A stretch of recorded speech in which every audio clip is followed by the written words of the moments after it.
So I wanted to open up the questions to people in the audience. If anyone wants to ask a question, if everyone's got anything they want to ask any of the panelists, then I think someone's walking around with a microphone. Maybe we should wait for the fire engine to go. Someone down here? So the vibe of the conversation seems to have been, why is Chicago not more like New York and LA? New York and LA seem like two totally different places to me, especially given the creative product coming out of those two towns. In the advertising world, they seem very different especially. What's the difference between Chicago relative to New York or LA in terms of the creative product specifically? Wow, good question, Topher. Yeah, great question, Topher. Next question. Well, I don't think New York and LA are at all the same relative to the creative product put out. And if you're going to look at the creative product coming out of New York, Chicago, or LA, that's a different question completely. I mean, like, what does Chicago do different? Yeah, I mean, I do think that I think part of the question was why is work, why is the perception that the best work is done in LA and New York, and that might not have been overt, but I think that's part of the conversation here, and I think the reality is we do great work here, and I think the work that we do here is, I think you look at the things that are produced out of Chicago. And they're a little more scrappy. I mean, I think to me that's, I'm just talking about actual, content, not editorial or post. I think they're a little more scrappy, and I think that's right for what we need right now as far as content creation. I don't think we need the glitzy, explosions and hot-looking babes with the fake boobs. Like, that's not Chicago. The stuff that comes out of Chicago is real and authentic, and to me, that's probably the most compelling content that is needed right now. So I hope that answered your question. And being at 9 o'clock tomorrow.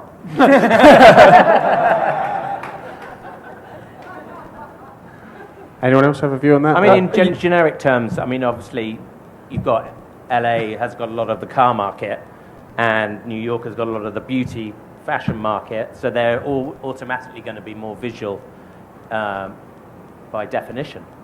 So therefore, because there's a lot of packaged goods here. Does that make a difference then? I mean, Portland's got its Nike, does it make a difference that there's not one of those sort of brands out of Chicago? Well, I mean, I would say, and the reason why I made the distinction between content and post-production is you guys have clients coming in from everywhere in the globe, not just West Coast and East Coast.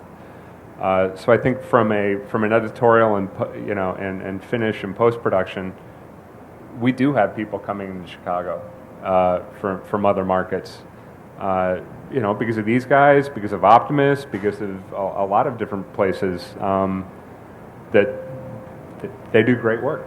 So I mean, I think the distinction between what sort of clients we have versus what sort of work we're finishing is a bit of an odd one, because we do have tons of packaged good, obviously, but we have great clients, and you could name them from outside of Chicago coming here, for post-production. Okay, thank you for that question. Without a microphone as well, that was very good. Yeah. Anyone else? Question over here, gentleman over here. Hi. Hello? Be quiet. Oh, okay, great, thank you. Vince and Topher, what you guys are talking about, and Vince. Okay, can everyone hear? I was talking about, to what Topher and Vince, you guys are talking about, scrappy, I agree with Chicago. I think that there's a certain inventiveness that comes out of Chicago and what we're doing, that it isn't so much that it's necessarily scrappy, but because we're trying to figure out, like, the best approach to maximize that budget, to maximize that creativity, that when we see a great idea, that we're going to do everything that we can possible to achieve that great idea, to further. And, gentlemen, thank you for all your comments tonight. It's been great. I think that there is that sense of working and let's push it and having to do it. And I think that it is because of that scrappiness that it achieves great creative. Chuck Kinsona here, who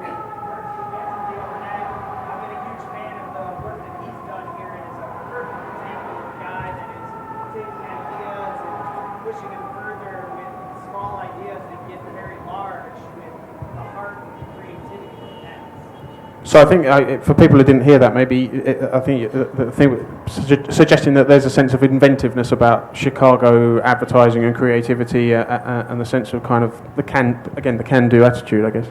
Can I change the word that I use to describe it? You can. No, it is. It's resourceful. Scrappy's not right. That was just kind of the first thing that came to my mind. It might be right, but I mean, resourcefulness is the thing. When we have an internal studio at Burnett, and when I've got a guy who's doing a car-to-car shot out of the back of a station wagon, versus having, I need a car, I need a camera car for $30,000. That's resourceful, and it looks great. Yes. I think I'd add to that there's just a cultural difference between those places, and that affects the content and the way the work is produced. I mean, New York, I lived there for 8 years before I came here, and not that this permeates every single thing in New York, but it has a very corporate culture. It just does.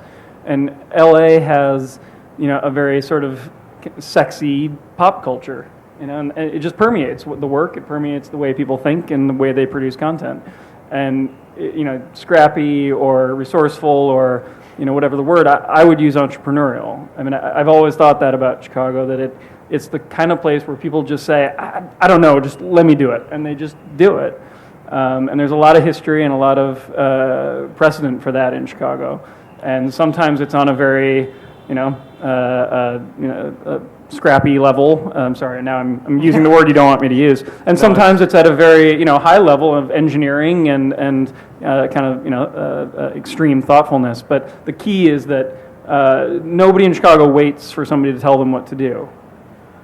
And that's just the culture here. It's an entrepreneurial culture. Rick, would you agree with that? I mean, I'm assuming that the Onion and Onion Labs has to be resourceful and reactive to things that are going on. Certainly the Onion, obviously, in terms of quick thinking and quick reactions. I guess that's the same for the Onion Labs. Yeah, I think the speed in which we do work forces you to be resourceful. I think budgets force you to be resourceful, but I also find that in the short time that we've been working, that the community of Chicago has been very open to helping us get things done. And I think that you'll find that, there's a lot of partners in this room that we've worked with that simply are very giving in the way that that they want to help make work. And I think that it's been amazing to really go to partners like the White House, where there's just this desire to let's make this happen. We might not have the money, we might not have the time, but let's believe in this thing that we're doing and let's try to make the best product that we possibly can. And I think that everyone is trying to drive towards the same thing. Anyone else have a question for the? Yeah. Someone else there? The microphone's just there, if you'd like to use it. Okay. I don't think the mic is loud enough. Yes. It's loud enough. Okay. Everything that you were just saying, very interesting point, and I don't know if there's finding a solution for this tonight, but I'm very curious on your take about being resourceful. Being resourceful breeds innovation. Obviously, that's what that is. And breeding innovation when you're looking for solutions to smaller budget, making a fantastic 30-second commercial for $50,000 or less. Very hard to do. If you're innovative and finding solutions, some situations is possible. Do you think that continuously being innovative and finding solutions for those situations is potentially shooting our collective selves in the foot? And how do we strike that balance between being innovative, scrappy, and saying we're going to figure this out, and then also being sustainable for 5 to 10 years down the road? You're also in at 8:30 tomorrow, by the way. Did everyone hear that question? Yeah. I mean, this is an answer I've thought about absolutely zero. So that I could be shooting myself in the foot with what I'm about to say. The technology and the sort of innovation and the creative will all evolve to a place where people will, find a way to make their businesses work. I know it's a generic sort of blah answer, but we're not the only industry to go through something like this.